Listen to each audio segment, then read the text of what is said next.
welcome. I'm so excited because in this episode of the She Means Business show, I had an amazing conversation with the incredible Gemma Went. She is an online business consultant, amazing digital marketing strategist, and she's actually created a couple of amazing masterclasses for us inside the Members Club. If you remember, definitely check them out. She's done one on social media and one on marketing strategies. She's so amazing, and we talked all about creating an evergreen ecosystem for your business and just about the power of getting really intentional with your marketing. Like, all of us have to figure out, like, how do we create visibility? How do we get people to not only discover us, but then fall in love with our businesses and want to actually buy?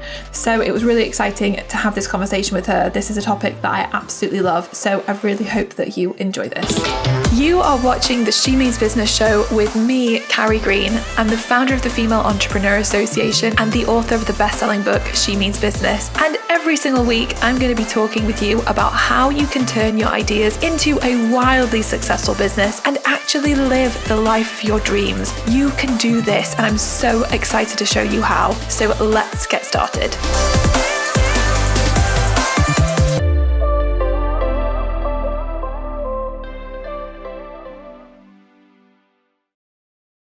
Gemma, I'm so excited to have you here. Thank you for joining us. Oh, thank you for having me. It's nice to be back. I say us like there's a group of us here, but I mean, I feel like it's us, it's me, the listener, and you. Yeah, I like that. I know it's good to have you back. Obviously, we've done an episode before, and you've obviously done two amazing classes inside of our Members Club, one on social media, the other on marketing in general. I think it was it on like hyper focused marketing, like conversion marketing? Yes, that was it. Yeah. And they've both so brilliant. So yeah, it's good to have you here and to be chatting all things marketing again. How have things been? Really good, actually. Really good. I'm still like crazily experimenting with lots of different marketing strategies, as is my kind of geeky way. I love to do that. That's really cool. Yeah, no, I really enjoy that. And just sort of working out different ways of reaching people and connecting with people. And I'm very much, at the moment, I'm really kind of talking a lot about and focusing on creating an evergreen ecosystem. That sounds very exciting. Which is something that I've been running without that flashy name in my business for a number of years. It's just kind of like my own sort of marketing system. And I've really kind of honed that down, I think, over the last sort of 6 months. I've been talking a lot about that. First, well, actually, let me back up a sec, because I know we want to talk more about the evergreen ecosystem, which sounds very interesting. But where do you pick up new strategies from? Like, do you just read books? Do you look, like, what is it, just stuff that pops into your head and you think, oh, I'm going to try that? Yeah, do you know what? I read a lot of blogs. I look to digital marketers, not just in our space, like just digital marketers out there that might work with the bigger brands.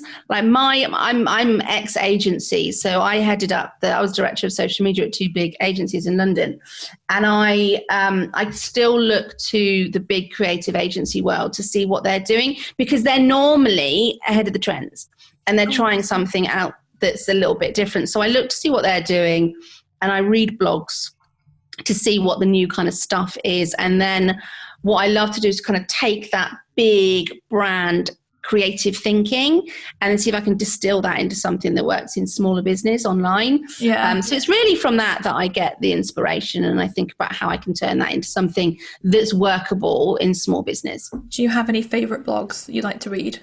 My hit list is always Neil Patel. Yeah. Who I love things like I'm a big believer in SEO. Yeah. And do a lot of that for my own website. So I always watch him. Social Media Examiner is always good. There's a couple, and I'm forgetting their names now because I just did my blog list. But there's a couple of creative copywriters that write for agencies, like for ads, television ads and so on. I read a lot of their stuff because it's really kind of creative. And I just keep an eye on what some of the big agencies are doing. So like the Saatchi and all of those guys in London, I just keep an eye on what they are, the campaigns that they've run that then integrate with online, and I see what they've done with that, because that's when we get some really good ideas. That's what I used to do in my agency days, because we used to work on campaigns to for film premieres and television and DVD releases and stuff like that. And I used to come up with the online version of that. So I still keep an eye on what those guys are doing and then see what I can do with that. I think that it's so powerful, isn't it? Because like, I find that if I go for a stretch of time without learning something, whether it's reading a book or taking a course or even just reading a blog or listening to a podcast, I find I get really, like, everything gets a bit stagnant. And yes, like, I'm not kidding. We just finished up a launch recently, and I actually thought to myself, I feel like I've been stuck in 2015 launch mode with it. Like, repeating the same old boring crap from like 2015. I am not kidding. And I was like, this is dumb. Why am I doing this? Like, no, but I think if we don't actually get intentional about learning, like, that's what happens. We just repeat the same stuff over and over and over and over again. And recently I've been reading Traffic Secrets by Russell Brunson. Oh yeah. I've got that one. Like, a lot of the information in there is, I do enjoy the book, but a lot of the information is basic, and I know a lot of what he's talking about. But sometimes just hearing someone else say it, sparks a different idea. And completely. I find myself getting really inspired reading it. And you know what? I actually discovered a little trick. You might know this already, but I was blown away when I realised this. I realised how to speed read. And I did it accidentally because I got the audiobook of it and I was listening to that at 1.5 times the speed. And then I have the book too. So I thought, I'll read the book as I'm listening, because I was listening to it on a faster speed. It meant, I was listening to it at faster speed so I could read it faster, but because I was listening to it, I could take it in. And I was like, this is great. I can read the book really fast because I'm listening to it. Like, I love that. Isn't that a good trick? That is a really good trick. I didn't know that. So, but as I was like reading and listening, I found myself just ideas sparking, and it just, I don't know, it's powerful. I think when you actually look, and I think as well, looking outside of your industry can be really powerful thing to do as well. Yeah, like, I really recommend it. I really recommend it. I often, I've got like saved folder on Instagram and Facebook for ads, and every time I see ads that are really great, I bookmark them. But on Instagram I mostly see like product-based ads, but it's really interesting because I feel like actually some of the stuff I'm seeing that they do is so relevant for what kind of stuff I could create for like digital stuff, like courses and products and digital stuff. And I just, I think it's so important to kind of keep your eyes open and to be learning and seeing what's out there, what's new, what's working, what's the latest things that people are testing out, and exploring new things. Otherwise, it just gets a bit stale.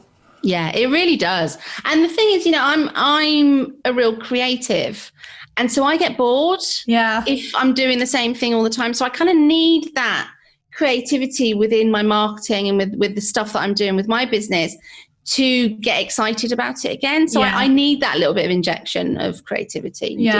I agree. So evergreen, tell me more. I'm excited to know. Okay, so this came about in the early days of my business when, and I wasn't new to marketing because I was a digital marketer before, so I obviously had a lot of knowledge of marketing. But in the early days, and you'll relate to this, I'd had a baby. And so this business started when I was pregnant with my baby, and I took my first client on when I was 4 months pregnant, and I was a single mum. So I knew how to do the marketing, but I had so little time that I needed it to be almost automatic straight away. So I sort of worked behind the scenes on creating an automated system that brought the leads in, got them on the list, nurtured, sent them a load of stuff, and then converted without too much of me in it, because there was just me breastfeeding and doing everything else I needed to do. And so it kind of started from that. And then it worked. And then it just grew and grew and grew. And it rather than, because it wasn't specifically a funnel, but it was like putting all together all of my digital channels and turning that into almost like a customer journey that's creating an experience of me so that they are getting nurtured, and just making that this evergreen ecosystem that just keeps on running and attracting and bringing them in and nurturing. And it's been running now for, that was 7 years ago, because my son's 7 now. But I've kind of honed it and turned it into what I taught inside of the FEA, the smart marketing system. And now I've really kind of honed it even further into this ecosystem of connection and experience. Because one of the things that I've really noticed in a lot of my research around digital marketing and human behavior, and I studied psychology at university, so I'm really interested in the psychology of this and what makes people do what they do and what makes them behave in the way that they behave, and how we can influence that with digital marketing. And the one thing that I really saw, and I think it's happened even more so this year, but certainly last year, was the need for more human connection. Mm-hmm. And so I was constantly thinking about how can you use digital and automation to create more human connection, which kind of sounded counterintuitive to begin with. But I was like, how can you kind of create that connection with people and take them on a journey of you and or your brand and getting to know you? And so I really started thinking about that and thinking about, right, if someone finds me on LinkedIn, what's the journey? What's the ecosystem from LinkedIn? What do they see? What do they read? Where do they go next? What happens next? Then if they found, because I have a profile on every channel. So if they found me on Twitter, what would happen there? If they found me on through search, because I'm on page 1 of Google, what happens once they hit me there? So it was almost creating this kind of joined up ecosystem of experiences and journeys that kind of brings people in. It does make offers, but it's not kind of in your face salesy, but also nurtures at the same time. So they have opportunities to buy straight away if the problem is a big problem and they're really problem aware and they're like, I need a solution for this right now. But if they're not and they've just found me and they're like, oh, this sounds interesting, then they can just like forget the offer and move on and learn stuff and use the free content and use the podcast and all the other stuff to get what they need while they're getting nurtured across the different platforms and then made the offers at different times. And so it's kind of bringing together every digital channel that you have to make this ecosystem that's constantly running in the background and warming people up and bringing people in. And it works really, really well. And for me, it's, and that's without any ads. Like, this is all organic. Like, obviously, if you turn ads on in this machine, it just sends it sky high because you've obviously got more leads coming in and you've got even more people in it, but you don't have to run ads. That's the whole point of it. You can do this organically, and it's about getting the right, and as you know, understanding your people, giving them the right messages in the right places, and really having that cohesive messaging across each of those touch points. So it just feels like this seamless journey across the brand of you online that's joined up with all these different channels. And a lot of people find that quite hard. So what I find is when I look at a lot of brands do it as well as small businesses, when you go and experience them online, it feels disjointed. Mm-hmm. And then you lose. I think when it feels disjointed and you don't have that seamless brand experience of someone, whether it's a lone entrepreneur or whether it's a brand, you lose the trust. Yeah. And the trust is everything. So for me, it's about creating something where they're constantly building that trust, whatever they see. It's almost like, I liken it to leaving breadcrumbs, leaving these little digital breadcrumbs all over the place where they're gathering people in and bringing them to a central point where you're kind of being nurtured, which is often a list or a Facebook group or wherever else that they're going to nurture the relationship with you. And so it's about sort of creating that and playing with that. I'm always playing with it and coming up with other creative ideas and having that running. And then once that's running, then thinking about turning things like funnels on to just kind of supercharge it and have all of that. But for me, every single business needs that ecosystem running before they do anything else. So what is the first step of the ecosystem? Is it to create and be intentional about understanding what that customer journey is, what that customer journey looks like, in the sense of, okay, someone finds me on Instagram, so this is the pathway and the journey that I'm going to take them on. Therefore, when I go to Instagram and I post Instagram posts, I already know in my mind the journey I'm taking people on. So I'm more intentional about what I'm actually posting out and what potentially the call to action might be to take them. So with a post, so that it takes them on that journey. So is that first step? But what does that customer journey look like without the funnel? Like, I know you just said it could be to take them to a Facebook group. So what does that look like in a simplified view? Yeah. So there's two things actually there. There is understanding the journey and plotting out the journey. That's when I get crazy with my Post-its and start sort of having it all over my wall and plot it all out. But also for me, it's understanding where your different customers are when they join. So it's like understanding the pain points, understanding the problems, understanding the dreams and the desires, right? And understanding all of that stuff, but also understanding where they are on that journey. So because we know some of them are really problem aware and they need a solution now. They're ready to buy. They found you. They want to buy right now. Some are problem aware, but it's not urgent yet. They can deal with the problem, so they're probably not going to buy yet. These guys are going to need a little bit of nurturing. And then we've got the people that aren't even problem aware, but they read it and they're a little bit interested. And actually, you need to educate these people a little bit more that they actually have the problem, and it's going to be a serious problem unless they solve it. Yeah. So it's about understanding that where your people are in their journey. And then thinking about, okay, what do these different people need to see when they land on each of my different profiles? So, and it's as simple as making sure you're speaking to each of them in your, and let's say Instagram, in your Instagram bio.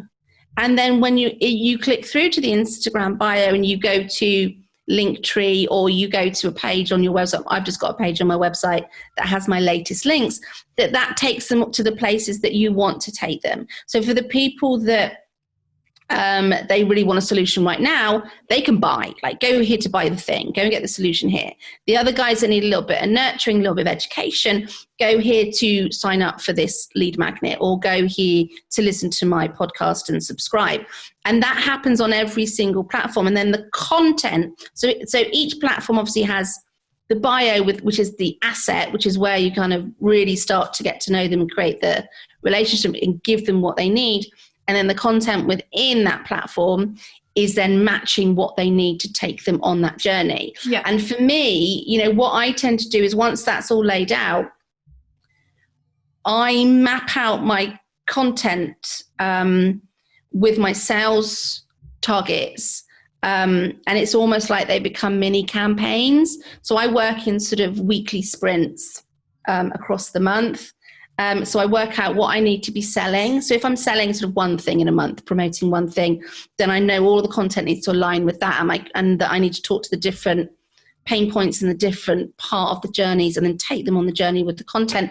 Or sometimes I might be selling more things in a month. So one sprint, 1 week is on one particular thing that I'm selling, then I might be focusing on something else the next week. So it all kind of works in campaigns and it's all kind of tied in. And then gives them everything that they need to kind of take them on the next part of the journey. Yeah. And the webs, and this is where the website really comes into its own, because if you have your website at the hub of your ecosystem, everything's being driven to that, to take them on a different part of the journey, and each page that you land on takes them on that journey. And so you want your website to be a journey that just takes them to the right space that they need to go to at any time. And for me, that's a major part of it as well. What would be some like key journeys? Like, obviously, for example, someone could land on you could direct people to a page on your website, which was a direct offer, or you might take people to like a blog post. But like, what are some of those key pages that people would land on? And like, what would be like an example of like, like for example, if someone lands on a blog, like a call to action to take a next step, so that you're building it out. Yeah. So for blog posts, which I think are really nice ways of doing this, because you can just land the blog post anywhere and drive people in. I think having the blog post linked out to the different pages where that you need these people to go from the blog post is the smartest way of handling it. So if I was talking about the blog post was dealing with a specific issue that my clients have, then through the blog post, I would be signposting them out that, you know, if they're not particularly problem aware yet and they're probably not ready to buy, so I'm not even going to bother with that. If you wanted to read more about this and how this could be affecting you, go here. And it might be to a freebie. So it's gone to a content upgrade that's going to go into that topic a lot deeper and help them. And then from that freebie, I might invite them, because obviously then they're on my list, but I might invite them to my Facebook group to come into the free Facebook group and find out more about this and get some support. Further on in that blog, I may say something like, if you're experiencing this right now and this, and this is happening, and you're reading this thinking, holy crap, I need some help, then go here because I've got a few solutions that might be able to help you. And that would take them onto the offers and whatever else I have to help them. So the blog post signposts them in different directions depending on where they're at. But, you know, one of the things I get told all the time, and actually it's a reason a lot of people work with me, is they land on my website and they say, it's like you took me on the journey of what I needed to know, and you took me on the journey of you, and how you did that by the end of it, made me trust you and made me just apply to work with you. And that's what you want to create. It's not being all loud and brash and saying, oh my God, I'm amazing, but actually really carefully taking them on a journey so that it really resonates with them, so that the words resonate with them, that you take them to different places of the website to deal with whatever that they've got. So they feel like that, you want them to feel like they're being taken by the hand and taken to the place that they need to be, so that they trust. So normally, you know, when someone applies to work with me from the website, normally they're sold by the time we go on a call. So my conversion rates are really, really high. And that's the job of this system. Yeah. To take you on the experience of you so that they trust you already. And like, it's a no-brainer once they have the conversation. I think that it's really interesting listening to you, because I think behind it all is just getting really intentional about knowing what the purpose is of what you're sharing. And I think so often people create content for the sake of creating content with actually no bloody clue what the point of it all is, and like where they're meant to be taking people. And to be fair, sometimes I think if you're really early on, it's better to do something than nothing. It's better to get going and not have a clue where it's all going. But there comes a point where you think, in order to get this to convert better, I need to be more intentional about what is going on here and what this journey looks like, and, you know, where I'm directing people to after a blog post. Because if people come read a blog post and you don't really give them any call to action, then you might lose that person forever, and they might forget that you ever existed and never ever come back, and it's just a wasted opportunity. Exactly that. And I think as well, you know, it's, for me, if you do this really smartly, you don't need as much content because your content's working harder. Like if you've really thought about a beautiful blog piece or an article that you're going, like everything that I write goes to Medium, it goes to LinkedIn articles, it goes to, I write for Thrive Global, like it goes everywhere. Like if you really think about those pieces and make them work really hard and take them on that journey, then you don't need as many. Yeah. And you don't need to be churning out constant content all the time, because these pieces are doing their job and they're just sitting out there on the internet doing their thing. And it's not just blog posts. You know, if you create some really intentional YouTube videos that drive people onto the next stage, then they're just sitting there working for you as well. I think places like YouTube and even Pinterest are so powerful because like Google, they're a search engine. Like I found, I'm so grateful because I almost say sometimes when I talk about it, I say I've got a web of content that I've created because I've put out so many videos over the years that you have. Find me from videos I've created like 5 years ago. I mean, they're bloody awful, but to be fair, there's some great tips. So they're a bit cringe, aren't they? You're like, oh, yeah. When you look, I wish I wasn't still out there. Yeah, but they still do a great job of like getting me discovered and getting new people to find out about me just through them being sat there on YouTube, even though I made them years ago. Yeah. But then that being said, it's obviously not quite the same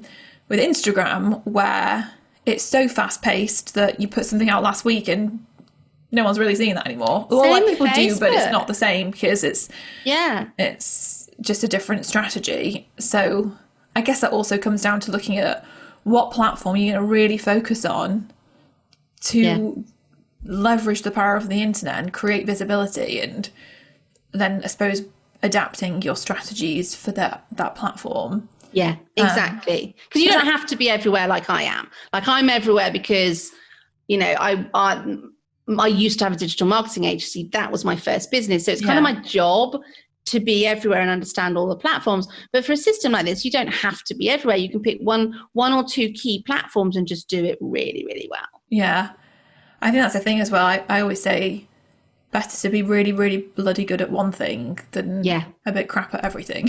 Yeah, exactly. But I mean, I think it's good that you just said that, because obviously I did hear you talk about being on all these different platforms, but it makes sense given your experience and expertise in social media. Yeah. And sometimes now I say to people, like, we are on not every platform. Like, I don't really do anything on Twitter or LinkedIn, to be fair. I mean, I could, but like, just don't really have.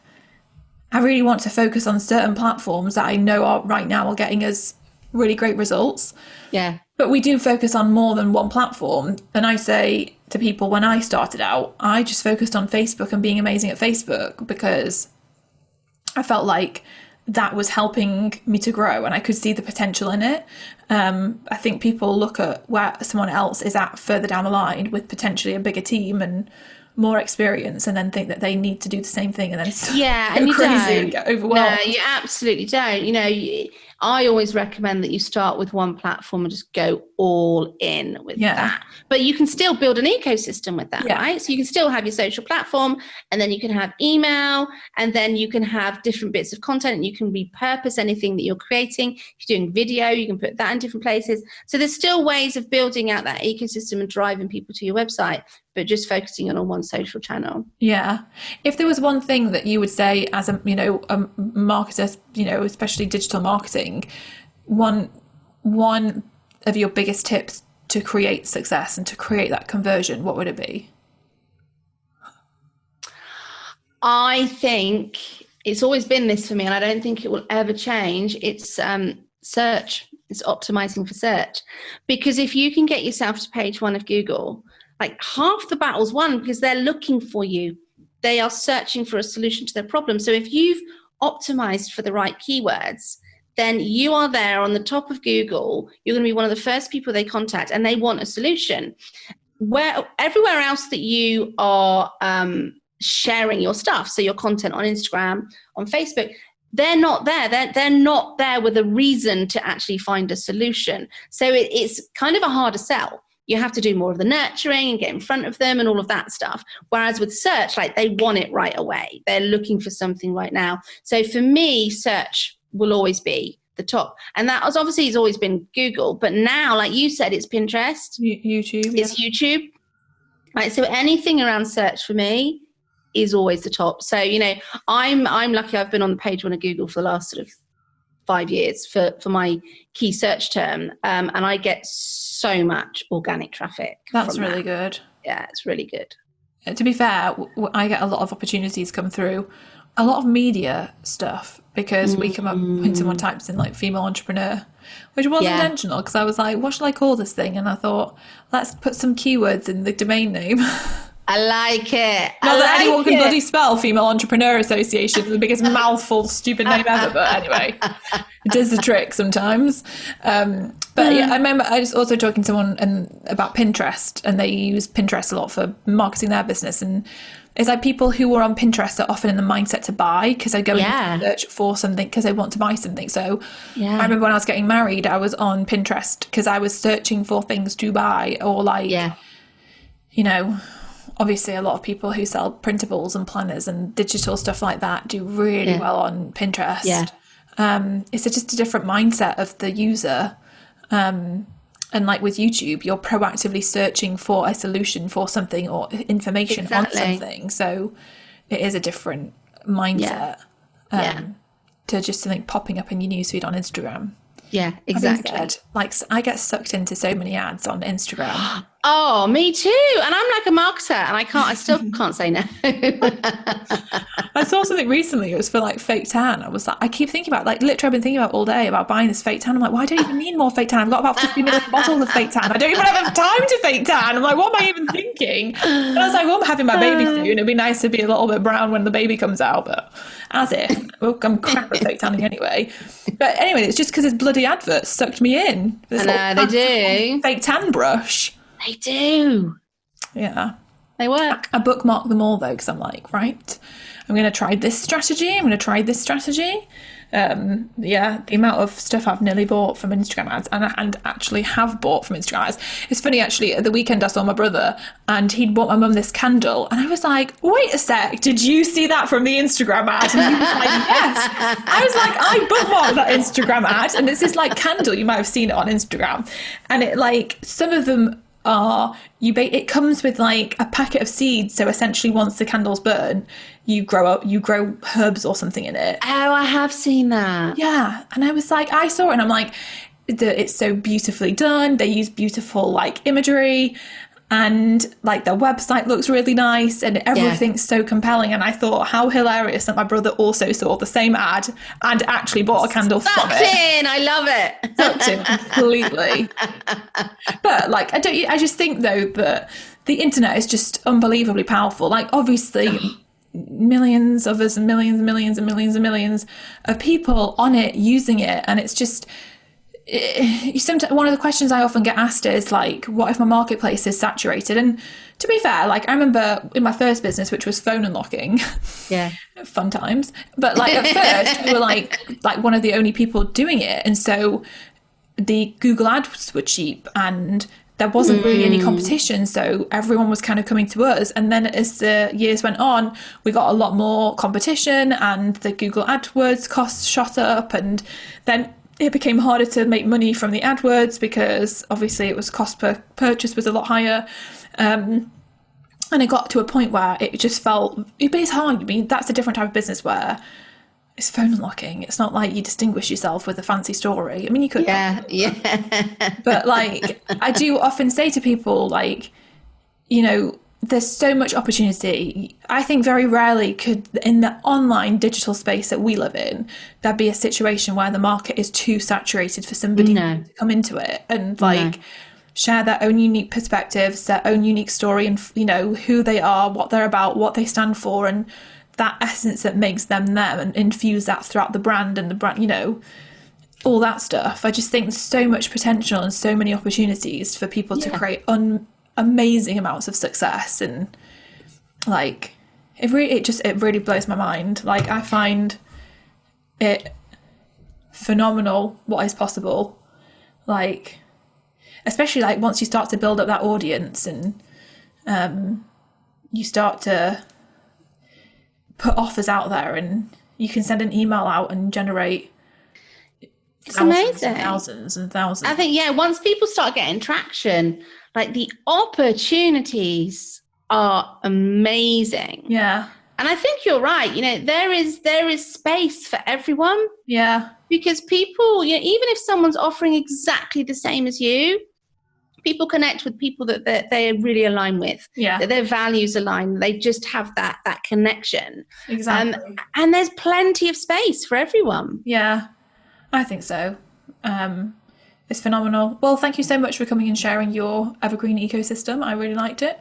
You're welcome. I think it's just really interesting. I think most important thing is for people to be really intentional about how they are, like that experience they are creating for their audience, that customer experience and that customer journey that they are taking them on, and being mindful of it, and, you know, keeping their eyes open for testing different ideas, and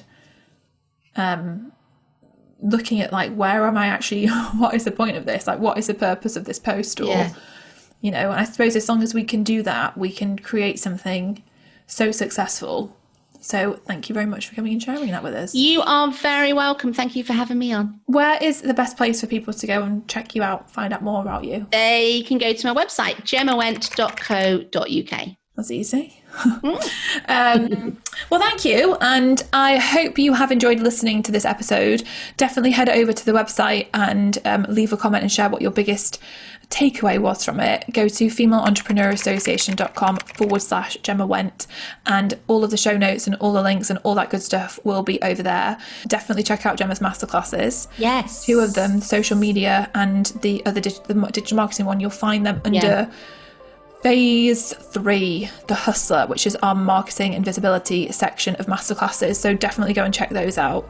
But yeah, I hope you've enjoyed this episode, and I will see you next week for another episode of this glorious She Means Business show. But I hope you all enjoy your day, and I will see you then. Bye, everyone.